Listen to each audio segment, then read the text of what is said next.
اسی طرح حضرت علی رضی اللہ تعالیٰ عنہ نے نمک سے روزہ افطار کیا اور عبادت میں مشغول ہو گئے۔ آپ عبادت کر رہے تھے اور ساتھ ساتھ آسمان کی طرف بھی دیکھ کر کہہ رہے تھے، آ گئی وہ رات جس کا علی سے وعدہ کیا گیا تھا۔ اور اس کے بعد آپ عبادت کرنے لگے، اور جب فجر کا وقت قریب آیا آپ نے روزے کی نیت کی، امامہ سر پر رکھا، ابادوش لی اور ان نالین مبارک کو اپنے قدموں میں پایا جو جگہ جگہ سے سی ہوئی تھی، اور مسجد کوفہ کا رخ کیا۔ جب آپ مسجد کوفہ کی طرف جا رہے تھے تو آپ کے گھر میں موجود تمام پرندے آپ کے قدموں سے لپٹ گئے اور اپنی اپنی زبان میں روتے ہوئے کہنے لگے، اے مولائے تو آپ رک جائیں۔ مگر حضرت علی رضی اللہ تعالیٰ عنہ اپنے وعدے کو نبھانے کے لیے مسجد کوفہ کی طرف روانہ ہو گئے۔ جب حضرت رضی اللہ تعالیٰ عنہ مسجد کوفہ میں پہنچے تو آپ نے دیکھا کہ بہت سے لوگ سو رہے تھے۔ آپ نے سب کو جگایا، جن میں آپ کا قاتل عبد الرحمن بن ملجم بھی شامل تھا۔ آپ نے جب اسے جگایا، اس نے آپ کو دیکھا تو آپ فرمانے لگے، اٹھو اور اپنا فعل انجام دو، کیونکہ اس وقت اللہ کے گھر میں سونا اللہ تعالیٰ کو پسند نہیں۔ یہ کہنے کے بعد آپ اپنے محراب کی طرف روانہ ہو گئے اور آخری اذان دینے لگے۔ جب آخری اذان کوفہ کی گلیوں میں پہنچی تو ایک کہرام برپا ہو گیا۔ ہر شخص رو رو کے یہ کہنے لگا، آج تو آسمان کا رخ عجیب لگ رہا ہے۔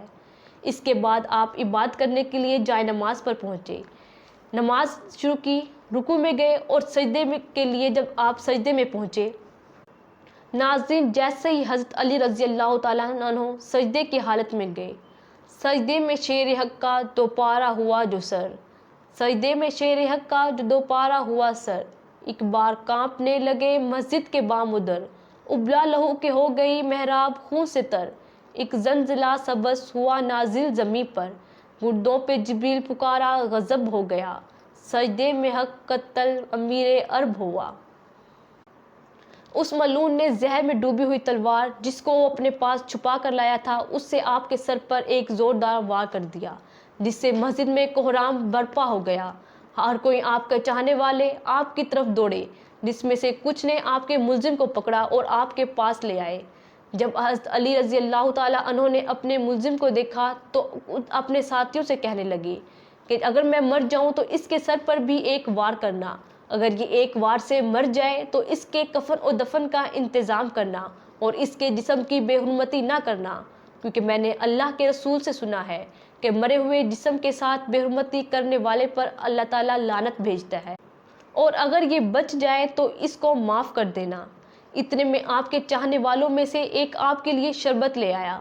آپ نے اپنے چاہنے والے سے کہا، اے میرے چاہنے والے، اس شربت کو تم کی بے حرمتی نہ کرنا، کیونکہ میں نے اللہ کے رسول سے سنا ہے کہ مرے ہوئے جسم کے ساتھ بے حرمتی کرنے والے پر اللہ تعالیٰ لعنت بھیجتا ہے، اور اگر یہ بچ جائے تو اس کو معاف کر دینا۔ اتنے میں آپ کے چاہنے والوں میں سے ایک آپ کے لیے شربت لے آیا۔ آپ نے اپنے چاہنے والے سے کہا، اے میرے چاہنے والے، اس شربت کو میرے ملزم کو دے دو، کیونکہ اس کے چہرے کا ڈر بتا رہا ہے کہ اس شربت کی مجھ سے زیادہ اس کو ضرورت ہے۔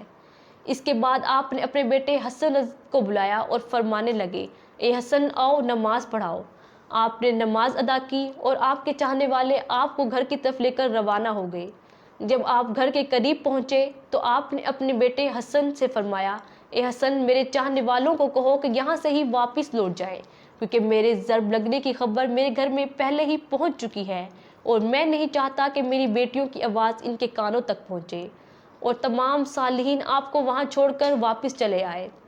جب آپ گھر میں داخل ہوئے تو بی بی زینب اور ام کلثوم آپ کو دیکھ کر رونے لگی۔ ایک کہرام برپا ہو گیا۔ آپ نے اپنی بیٹیوں سے کہا، چپ ہو جاؤ، کیونکہ اللہ کے ہر کام میں مصلحت ہوتی ہے۔ اس کے بعد آپ بستر بیماری پر آ گئے۔ طبیب نے جب آپ کو دیکھا تو روتے ہوئے کہا کہ زہر کا اثر آپ کے جسم میں پھیل رہا ہے، جتنا ہو سکے آپ رضی اللہ تعالیٰ عنہ کو دودھ پلایا جائے۔ جب یہ دودھ کی خبر کوفہ کی گلیوں تک پہنچی تو تمام یتیم بچے اپنے ہاتھوں میں دودھ کے پیالے لے آئے اور کہنے لگے، یا حسن یا حسین، ہمارا یہ دودھ حضرت علی رضی اللہ تعالیٰ عنہ کو پلا دو، ہم نہیں چاہتے کہ ہم دوبارہ یتیم ہوں۔ اس کے بعد آپ نے حسن رضی اللہ تعالیٰ عنہ سے کہا کہ اے حسن، اب میرے حجرے میں کوئی نہ آئے، کیونکہ اس وقت دنیا کے تمام جنات میری زیارت کے لیے آئیں گے۔ ناظرین، جب 20 کا دن طلوع ہوا تو آپ رضی اللہ تعالیٰ عنہ نے اپنے بیٹے حسن سے فرمایا، اے حسن جاؤ اور میرے چاہنے والوں کو بلا کر لاؤ۔ جب آپ کے چاہنے والے آپ کے پاس آئے تو آپ نے ان سے فرمایا، پوچھو جو پوچھنا چاہتے ہو، کیونکہ آج بھی علی تمہارے ساتھ ہے، کیونکہ علی دنیا کے راستوں سے زیادہ آسمان کے راستے جانتا ہے، اور جو تم پوچھو گے علی وہ سب بتائے گا۔ آپ کے چاہنے والوں میں سے کچھ رونے لگے، کچھ نے اپنے سوالات کیے اور کچھ نے جواب مانگے۔ اس کے بعد حسن رضی اللہ تعالیٰ عنہ سے فرمایا، اے حسن جاؤ اور اپنے خاندان والوں کو بلا کر لاؤ۔ جب آپ کا پورا خاندان جمع ہوا تو آپ نے فرمایا، آج کے بعد حسن ابن علی وارث ہوگا، اور جو حسن کہے گا وہ تم سب لوگوں کو ماننا پڑے گی۔ اس کے بعد آپ نے اپنے بیٹے عباس سے کہا، اے عباس، تجھے میں نے خدا سے کربلا کے لیے مانگا تھا، تم کربلا میں حسن کی ڈھال بنو گے، اور جو حسن کہے گا وہ تمہیں ماننی ہوگی۔ اس کے بعد آپ نے اپنے بیٹے حسن رضی اللہ تعالیٰ عنہ کو بلایا اور ان سے فرمانے لگے، اے حسن، تمہاری موت کی خبر تمہارے نانا کو تمہاری پیدائش کے وقت ہی دے دی گئی تھی۔ تمہیں کربلا میں 3 دن کا بھوکا پیاسا رکھ کر مارا جائے گا، تمہاری لاش سے گھوڑے دوڑائے جائیں گے، اور جب تمہاری الوداع کا وقت قریب آئے گا تو تم اپنی بہنوں اور میری بیٹیوں سے یہ کہنا کہ بس صبر کرو، اللہ کے ہر کام میں مصلحت ہوتی ہے۔ اس کے بعد آپ نے یا رسول اللہ کہا اور اپنی آنکھیں بند کر لی، جس سے گھر میں ایک دفعہ پھر کہرام برپا ہو گیا۔ آپ کے چاہنے والوں نے آپ سے یہ پوچھا، کیا اللہ کے رسول صلی اللہ علیہ وآلہ وسلم بھی آپ کے ساتھ ہیں؟ ناظرین، آپ فرمانے لگے کہ ہاں، اللہ کے رسول صلی اللہ علیہ وآلہ وسلم اور تمہاری ماں فاطمہ الزہرا مجھے لینے آئی ہیں۔ اس کے بعد آپ نے آنکھیں بند کر لی، جس سے پورا گھر میں کہرام برپا ہو گیا، اور آپ کی وصیت کے مطابق آپ کے جنازے میں کسی کو شریک نہ کیا گیا۔ آپ کے جنازے کو پیچھے سے حسن اور حسین نے پکڑا اور آگے سے جبرائیل اور میکائیل نے پکڑا، اور آپ کے جنازے کو ایک نورانی اونٹنی پر رکھ دیا گیا۔ وہ اونٹنی جب کوفہ کی گلیوں سے گزر رہی تھی تو ایک چمکیلے پتھر کے پاس جا کر رکی۔